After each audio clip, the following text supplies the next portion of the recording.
All right, here is lesson 4. You have 4 separate pages on this one, but don't worry. I'll explain task number 5. It's the hardest one, I think. The other ones are not that bad. And it's really not that bad, 5, but when you look at it, you might be a little confused, okay? So it says you want to build a square swimming pool in your backyard. Let S denote the length of each side of the swimming pool, measured in feet. You plan to surround the pool by square border tiles, each of which is 1 foot by 1 foot. Okay, so here's your pool. They don't tell you how big it is. It tells you it's S by S, okay? So if I said S times S, that would give me the area of the pool on the inside, right? But that's not what they want to know. They want to know how many tiles I'd have to put around the outside edge.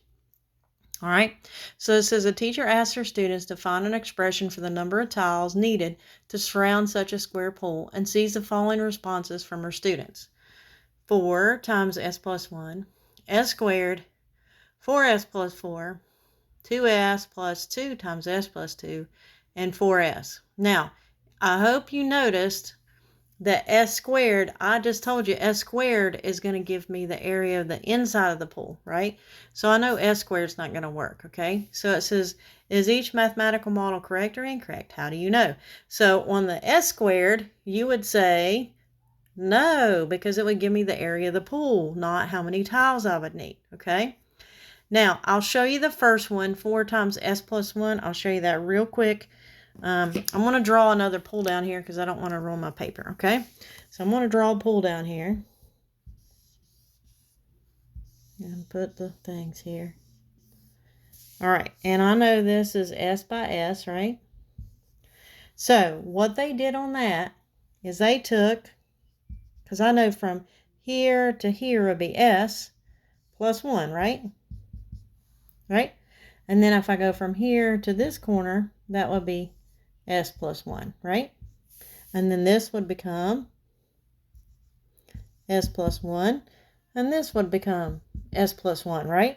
And I have 1, 2, 3, 4 of them, right? So that 4 times S plus 1 would work, okay? So that's going to help you, and hopefully you can start looking at the other ones in that way and see how they did those and see what ones would work, okay? All right, now, task number 6, smartphones. They have 2 different smartphones. The price of the 64 gigabyte is P dollars, and the 32 gigabyte phone is Q dollars. Okay, so obviously the P one is going to cost more than the Q, right? Okay, so keeping that in mind, they want to know which one of these is larger. Okay, P plus Q or 2 times Q. Okay, so you're going to go through and tell me which one. You can say first one or second one. That's fine, okay? Instead of having to write it out. You can say first one or second one. Or you can say left, right. I don't care.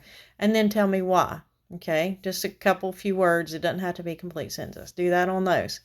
Now, task 7 is very similar.